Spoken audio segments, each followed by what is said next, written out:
Hi hello guys, welcome back to Aadya colourful.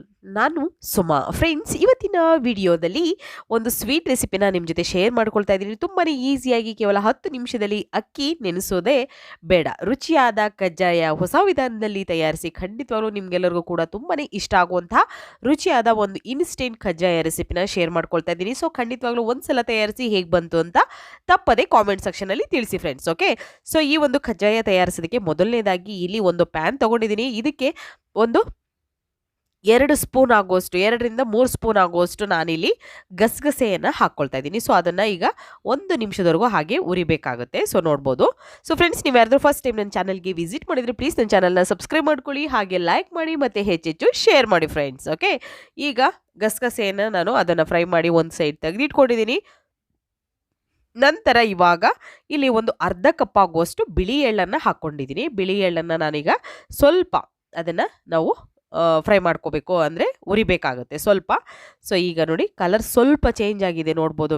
ಬಿಳಿ ಎಳ್ಳು ಸ್ವಲ್ಪ ಕಲರ್ ಚೇಂಜ್ ಆಗಿದೆ. ಈ ರೀತಿ ಆದರೆ ಸಾಕು, ಒಂದೊಂದು ಕಡೆ ತೆಗೆದಿಟ್ಕೊಂಡ್ಬಿಡೋಣ. ನಂತರ ಒಂದು ಪಾತ್ರೆಯನ್ನು ತೊಗೊಂಡಿದ್ದೀನಿ. ಇದಕ್ಕೆ 1 ಕಪ್ ಆಗುವಷ್ಟು ಬೆಲ್ಲನ ಹಾಕ್ಕೊಳ್ತಾ ಇದ್ದೀನಿ. ಸೊ ಟೋಟಲ್ ಆಗಿ ಸುಮಾರು ಇಲ್ಲಿ ನಮಗೆ ಇಲ್ಲಿ ಬೇಕಾಗೋದು ಈ ಅಳತೆಯಲ್ಲಿ 1 ಕಪ್ ಸಾಕಾಗುತ್ತೆ.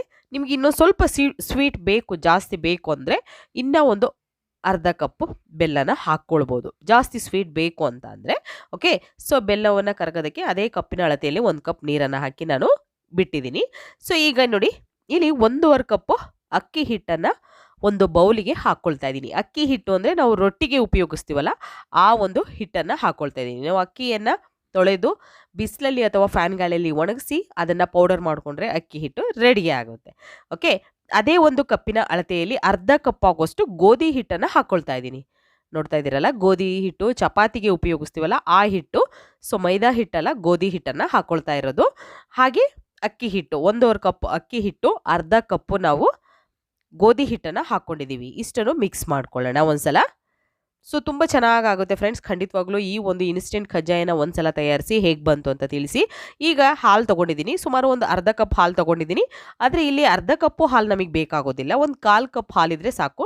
ನೋಡಿ, ಇಷ್ಟು ಹಾಲು ಹಾಕ್ಕೊಂಡಿದ್ದೀನಿ ಫಸ್ಟಿಗೆ. ಎಷ್ಟು ಟೋಟಲಾಗಿ ಹಾಲು ಎಷ್ಟು ಬೇಕಾಗುತ್ತೆ ಅಂತ ನೆಕ್ಸ್ಟ್ ಹೇಳ್ತೀನಿ ನಾನು.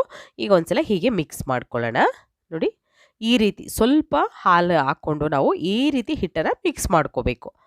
ನೋಡ್ತಾ ಇದ್ದೀರಲ್ಲ, ಹಾಲು ನಮಗೆ ಅಷ್ಟೇ ಸಾಕಾಗುತ್ತೆ, ಜಾಸ್ತಿ ಏನು ಬೇಕಾಗಲ್ಲ. ಈಗ ಕೈಯಿಂದ ಈ ರೀತಿಯಾಗಿ ನಾವು ಅದರಲ್ಲಿ ಗಂಟು ಥರ ಆಗಿದ್ರೆ ಈ ರೀತಿ ಬಿಡಿಸ್ಕೋಬೇಕಾಗುತ್ತೆ. ನೋಡಿ, ಅಂಗೈಯಲ್ಲಿ ಹಿಟ್ಟನ್ನು ಹಾಕಿ ಈ ರೀತಿ ಬಿಡಿಸ್ಕೋಬೇಕು. ನಂತರ ಬಿಡಿಸಾದ ನಂತರ ಇವಾಗ ಒಂದು ಸ್ಟೈನರ್ ತೊಗೊಂಡಿದ್ದೀನಿ. ಅದಕ್ಕೆ ಈ ರೀತಿ ಹಿಟ್ಟನ್ನು ಹಾಕ್ಕೊಂಡು ನಾವು ಅದನ್ನು ನೋಡಿ,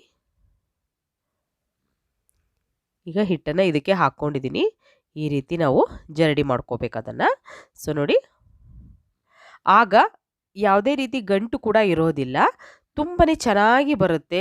ಖಂಡಿತವಾಗ್ಲೂ ಕಜ್ಜಾಯ ತುಂಬ ಟೇಸ್ಟಿಯಾಗಿ ಬರುತ್ತೆ ಫ್ರೆಂಡ್ಸ್. ಒಂದು ಸಲ ಹೀಗೆ ನೀವು ತಯಾರಿಸಿ, ಸುಮಾರು ಟೈಪಲ್ಲಿ ಕಜ್ಜಾಯಗಳನ್ನು ತಯಾರಿಸಿರ್ತೀರ, ಆದರೆ ಒಂದೊಂದು ಸಲ ಒಂದೊಂದು ಥರ ಟೇಸ್ಟನ್ನು ಕೊಟ್ಟಿರುತ್ತೆ. ಖಂಡಿತ ಈ ಒಂದು ವಿಧಾನದಲ್ಲಿ ತಯಾರಿಸಿ ಹೇಗೆ ಬಂತು ಅಂತ ತಿಳಿಸಿ. ಇಲ್ಲಿ ಇವಾಗ ಪಾಕ ರೆಡಿಯಾಗಿದೆ. ಸೊ ನೋಡ್ಬೋದು ನೀವು, ಬೆಲ್ಲ ಮತ್ತು ನೀರನ್ನು ಹಾಕಿ ಕರಗಿಸೋಕ್ಕೆ ನಾನು ಇಟ್ಟಿದ್ದೆ. ಬೆಲ್ಲ ಎಲ್ಲ ಚೆನ್ನಾಗಿ ಕರಗಿದೆ. ಈಗ ಒಂದು ಪ್ಯಾನಿಗೆ ಇದನ್ನು ಶೋಧಿಸ್ಕೊಳ್ತಾ ಇದ್ದೀನಿ ನಾನು. ನೋಡಿ, ಏನಾದರೂ ಕಸ ಕಡ್ಡಿ ಇದ್ದರೆ ಅಂತ ಶೋಧಿಸ್ಕೋಬೇಕಷ್ಟೆ.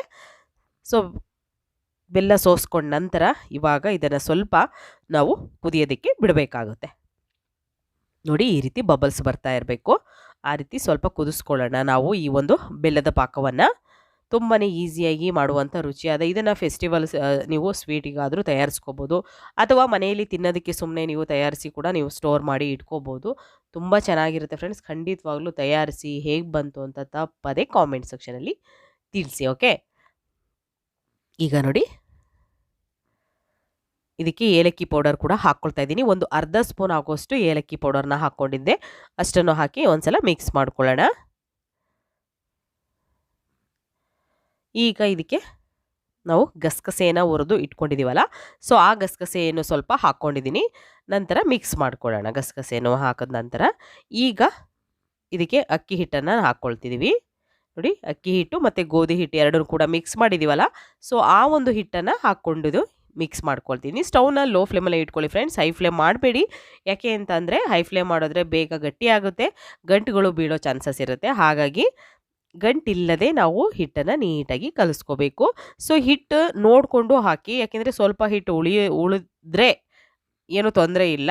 ಇಲ್ಲ ಅಂತ ಅಂದರೆ, ಯಾಕೆ ಎಲ್ಲ ಹಿಟ್ಟು ಬೇಕು ಅಂದರೆ ಹಾಕ್ಕೊಳ್ಳಿ. ಯಾಕೆಂದರೆ ಸ್ವಲ್ಪ ಈ ರೀತಿ ಇದ್ದಾಗಲೇ ನೀವು ಹಿಟ್ಟನ್ನು ಹಾಕೋದು ನಿಲ್ಲಿಸಬೇಕಾಗುತ್ತೆ. ಯಾಕೆಂದರೆ ಪೂರ್ತಿಯಾಗಿ ಜಾಸ್ತಿ ಗಟ್ಟಿ ಆಗಿಬಿಡುತ್ತೆ. ಜಾಸ್ತಿ ಗಟ್ಟಿ ಆದರೆ ಆವಾಗ ಅಷ್ಟು ಚೆನ್ನಾಗಿ ಬರೋದಿಲ್ಲ ಕಜ್ಜಾಯ. ಹಾಗಾಗಿ ನೋಡಿ, ಹಿಟ್ಟು ಈಗ ಇಷ್ಟಿದ್ದಾಗ ನಾವು ಹಿಟ್ಟನ್ನು ನಿಲ್ಲಿಸಿರೆ ಹಸಿಟ್ಟು ಹಾಕೋದನ್ನು ನಮಗೆ ಮಾಡೋ ಅಷ್ಟೊತ್ತಿಗೆ ಕರೆಕ್ಟಾಗಿ ಒಂದು ಹದಕ್ಕೆ ಬಂದಿರುತ್ತೆ ಅದು. ಸೊ ಈಗ ನೋಡಿ, ಇದಕ್ಕೆ ಸ್ವಲ್ಪ ತುಪ್ಪ ಹಾಕ್ಕೊಳ್ತೀನಿ ನಾನು.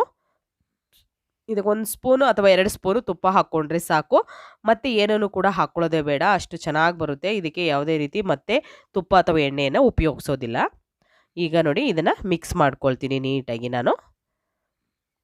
ತುಂಬಾ ಈಸಿಯಾಗಿ ಆಗುವಂಥ ರುಚಿಯಾದ ಒಂದು ಕಜ್ಜಾಯ. ಹೀಗೆ ಮಿಕ್ಸ್ ಮಾಡಿಕೊಂಡು ನೋಡಿ, ಈ ರೀತಿ ನಾವು ಇದನ್ನು ಬೇಯಿಸ್ಕೋಬೇಕಾಗುತ್ತೆ. ಸೊ ಒಂದೇ ನಿಮಿಷಕ್ಕೆ ತೆಗಿಬೇಡಿ, ಖಂಡಿತ ಸ್ವಲ್ಪ ಬೇಯೋದಕ್ಕೆ ಇದನ್ನು ಟೈಮ್ ಕೊಡಿ, ಆವಾಗ ಚೆನ್ನಾಗಿ ಬೇಯುತ್ತೆ. ಮತ್ತು ಈಗ ಸ್ಟವ್ನ ಆಫ್ ಮಾಡಿದ್ದೀನಿ ನಾನು.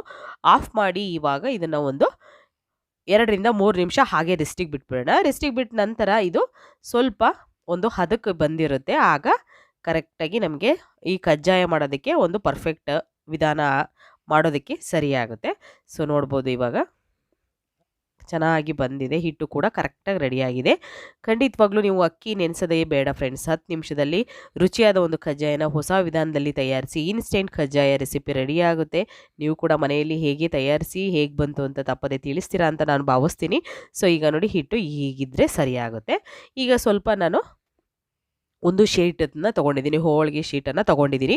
ಸೊ ಇದ್ದರೆ ಹೋಳಿಗೆ ಶೀಟನ್ನು ಉಪಯೋಗಿಸಿ, ಇಲ್ಲ ಅಂತಂದರೆ ಬಟರ್ ಪೇಪರ್ ಇದ್ದರೆ ಬಟರ್ ಪೇಪರ್ ಉಪಯೋಗಿಸಿ, ಅಥವಾ ಬಾಳೆದೆಲೆ ಇದ್ದರೆ ಬಾಳೆದೆಲೆ ಉಪಯೋಗಿಸಿ ಫ್ರೆಂಡ್ಸ್. ಅದರಲ್ಲೂ ಕೂಡ ತುಂಬ ಚೆನ್ನಾಗಿ ಬರುತ್ತೆ ಈ ಒಂದು ಕಜ್ಜಾಯ. ಸೊ ಈಗ ನಾನು ಕಜ್ಜಾಯವನ್ನು ತಟ್ಕೊಳ್ತಾ ಇದ್ದೀನಿ. ಈ ರೀತಿ ಮೀಡಿಯಮ್ ಆಗಿರಲಿ, ಜಾಸ್ತಿ ದಪ್ಪನೂ ಬೇಡ, ಹಾಗೆ ಜಾಸ್ತಿ ತೆಳ್ಳಗೂ ಕೂಡ ಬೇಡ, ಮೀಡಿಯಮ್ ಆಗಿದೆ. ಈ ರೀತಿಯಾಗಿ ಕಜ್ಜಾಯ ಇದ್ದರೆ ಸಾಕಾಗುತ್ತೆ ನಮಗೆ. ಓಕೆ, ಸೊ ಇವಾಗ ನಾವು ಇನ್ನೊಂದು ವಿಧಾನವನ್ನು ತಿಳಿಸ್ಕೊಡ್ತಾ ಇದ್ದೀನಿ. ಈಗ ನಾವು ಎಳ್ಳನ್ನು ಹುರಿದು ಇಟ್ಕೊಂಡಿದ್ದೀವಲ್ಲ, ಸೊ ಆ ಉಂಡೆಯನ್ನು ಈ ರೀತಿ ಎಳ್ಳಲ್ಲಿ ಉಂಡೆಯನ್ನು ನಾವು ಉರುಳಿಸಿ ಈ ರೀತಿ ನಾವು ರೆಡಿ ಮಾಡ್ಕೋಬೋದು. ನೋಡಿ, ಈ ರೀತಿ ಮಾಡ್ಕೊಂಡ ನಂತರ ಸ್ವಲ್ಪ ಇದಕ್ಕೆ ಮತ್ತೆ ಪೇಪರಿಗೆ ಎಣ್ಣೆಯನ್ನು ಗ್ರೀಸ್ ಮಾಡಿ ನಂತರ ಮತ್ತೆ ಕಜ್ಜಾಯವನ್ನು ತಟ್ಕೊಳ್ಳೋಣ. ನೋಡಿ, ಈ ರೀತಿ ತಟ್ಟಬೇಕಾಗುತ್ತೆ. ಜಾಸ್ತಿ ದಪ್ಪ ಬೇಡ, ಜಾಸ್ತಿ ತೆಳ್ಳಗೂ ಕೂಡ ಬೇಡ, ಮೀಡಿಯಮ್ ಆಗಿರಬೇಕು. ಕಜ್ಜಾಯ ಜಾಸ್ತಿ ತೆಳ್ಳಗಾದರೆ ಅಷ್ಟು ಚೆನ್ನಾಗಿರೋದಿಲ್ಲ. ಸೊ ಮೀಡಿಯಮ್ ಆಗಿದ್ದರೆ ಖಂಡಿತವಾಗ್ಲೂ ತುಂಬ ಇಷ್ಟಪಡ್ತಾರೆ ಎಲ್ಲರೂ ಕೂಡ, ಏಕೆಂದರೆ ಮಾಮೂಲಿಯಾಗಿ ಕಜ್ಜಾಯ ಕೂಡ ಹಾಗೇ ಇರುತ್ತೆ. ಹಾಗಾಗಿ ಈಗ ಎಣ್ಣೆ ಕಾದಿದೆ. ಸೊ ಇದಕ್ಕೆ ನಾವು ಕಜ್ಜಾಯಗಳನ್ನು ಹಾಕಿ ಫ್ರೈ ಮಾಡ್ಕೊಳ್ಳೋಣ. ನೋಡಿ, ನಾನು 1 ಬೈ 1 ಹಾಕ್ಕೊಳ್ತಿದ್ದೀನಿ. ಕಲರ್ ಕೂಡ ಎಷ್ಟು ಚೆನ್ನಾಗಿ ಚೇಂಜ್ ಆಗುತ್ತೆ ಅಂತ ನೀವೇ ನೋಡ್ಬೋದು. ಜಾಸ್ತಿ ಟೈಮ್ ತೊಗೊಳ್ಳೋದಿಲ್ಲ, ತುಂಬಾ ಬೇಗ ಆಗುವಂಥ ರುಚಿಯಾಗಿರುವಂಥ ಒಂದು ಇನ್ಸ್ಟೆಂಟ್ ಕಜ್ಜಾಯ ರೆಸಿಪಿ. ಸೊ ಖಂಡಿತವಾಗ್ಲೂ ಈ ಒಂದು ಕಜ್ಜಾಯವನ್ನು ತಯಾರಿಸಿ ಫ್ರೆಂಡ್ಸ್. ಓಕೆ, ಸೊ ನೋಡಿ, ಈಗ 3 ಕೂಡ ಹಾಕ್ಕೊಂಡಿದ್ದೀನಿ. ಈಗ ಇದನ್ನು ಟರ್ನ್ ಮಾಡಿ 2 ಸೈಡ್ ಕೂಡ ನಾವು ಫ್ರೈ ಮಾಡ್ಕೊಳ್ಳೋಣ. ಈ ರೀತಿ ನಾನು ನಿಧಾನವಾಗಿ ಟರ್ನ್ ಮಾಡ್ಕೊಳ್ತಾ ಇದ್ದೀನಿ. ಹೀಗೆ ಟರ್ನ್ ಮಾಡಿ 2 ಸೈಡು ಕೂಡ ನಾನು ಫ್ರೈ ಮಾಡ್ಕೊಂಡಿದ್ದೀನಿ. ಈ ರೀತಿ ನಮಗೆ ಕಲರ್ ಚೇಂಜ್ ಆಗಬೇಕು, ಕಲರ್ ಚೇಂಜ್ ಆಗೋವರೆಗೂ ಫ್ರೈ ಮಾಡ್ಕೋಬೇಕು. ಅದಾದ ನಂತರ ಇವಾಗ ನಿಧಾನವಾಗಿ ಇದನ್ನು ಒಂದು ಟಿಶ್ಯೂ ಮೇಲೆ ತೆಗೆದಿಟ್ಕೊಂಡ್ಬಿಡೋಣ. ಈ ರೀತಿಯಾಗಿ ಕಲರ್ ಕೂಡ ಎಷ್ಟು ಚೆನ್ನಾಗಿ ಬಂದಿದೆ ನೋಡಿ. ಇವಾಗ ಇದನ್ನು ಒಂದು ಟಿಶ್ಯೂ ಮೇಲೆ ತೆಗೆದಿಟ್ಕೊಳ್ಳೋಣ. ಹೀಗೆ ನೀವು ಎಲ್ಲ ರೀತಿಯ ಕಜ್ಜಾಯಗಳನ್ನು ಕೂಡ ತಯಾರಿಸ್ಬೋದು. ತುಂಬಾ ಇನ್ಸ್ಟೆಂಟಾಗಿ ಈಸಿಯಾಗಿ ಮಾಡುವಂಥ ಕಜ್ಜಾಯ. ಸೊ ಈಗ ಎಳ್ಳನ್ನು ಹಾಕಿರುವಂಥದ್ದನ್ನು ಕೂಡ ನಾನು ಅದನ್ನು ಕೂಡ ಫ್ರೈ ಮಾಡ್ಕೊಳ್ತೀನಿ 2 ಸೈಡ್ ಕೂಡ. ನೋಡಿ, ಈ ರೀತಿಯಾಗಿ ಫ್ರೈ ಮಾಡ್ಕೊಳ್ಳೋಣ. ಸೊ ಇದು ಕೂಡ ಕಲರ್ ಚೇಂಜ್ ಆಗೋ ಹಾಗೆ 2 ಸೈಡ್ ಫ್ರೈ ಮಾಡಿಕೊಂಡು ಇದನ್ನು ನಾವು ಒಂದು ಟಿಶ್ಯೂ ಮೇಲೆ ತೆಗೆದಿಟ್ಕೊಳ್ಳೋಣ. ತುಂಬಾ ಈಸಿಯಾಗಿರುವಂತಹ ಟೇಸ್ಟಿಯಾಗಿರುವಂಥ 10 ನಿಮಿಷದಲ್ಲಿ ಅಕ್ಕಿ ನೆನೆಸೋದೇ ಬೇಡ ರುಚಿಯಾದ ಕಜ್ಜಾಯವನ್ನು ಹೊಸ ವಿಧಾನದಲ್ಲಿ ತಯಾರಿಸಿ ಫ್ರೆಂಡ್ಸ್. ಓಕೆ, ಸೊ ನೋಡಿ ಆಗಿದೆ. ಇದನ್ನು ಕೂಡ ಒಂದು ಟಿಶ್ಯೂ ಮೇಲೆ ತೆಗೆದಿಟ್ಕೊಳ್ತಾ ಇದ್ದೀನಿ. ಹೀಗೆ ರುಚಿಯಾಗಿರುವಂಥ ಈಸಿಯಾಗಿರುವಂಥ ಒಂದು ಇನ್ಸ್ಟೆಂಟ್ ಕಜ್ಜಾಯವನ್ನು ನೀವು ಕೂಡ ತಯಾರಿಸಿ ಹೇಗೆ ಬಂತು ಅಂತ ತಿಳಿಸಿ. ಇವತ್ತಿನ ವಿಡಿಯೋ ಸ್ವಲ್ಪನಾದರೂ ಇಷ್ಟ ಆಗಿದ್ರೆ ಫ್ರೆಂಡ್ಸ್ ಚಾನಲ್ನ ಸಬ್ಸ್ಕ್ರೈಬ್ ಮಾಡ್ಕೊಳ್ಳಿ ಫ್ರೆಂಡ್ಸ್. ಹಾಗೆ ಲೈಕ್ ಮಾಡಿ ಮತ್ತು ಹೆಚ್ಚೆಚ್ಚು ಶೇರ್ ಮಾಡಿ. ಓಕೆ, ಸೊ ನಾನು ಇವತ್ತಿನ ವಿಡಿಯೋನ ಇಲ್ಲಿಗೆ ಮುಗಿಸ್ತಾ ಇದ್ದೀನಿ. ಮತ್ತೆ ಇನ್ನೊಂದು ಹೊಸ ವಿಡಿಯೋ ಜೊತೆ ಬರ್ತೀನಿ ಫ್ರೆಂಡ್ಸ್. ಅಲ್ಲಿವರೆಗೂ take care, bye, see you.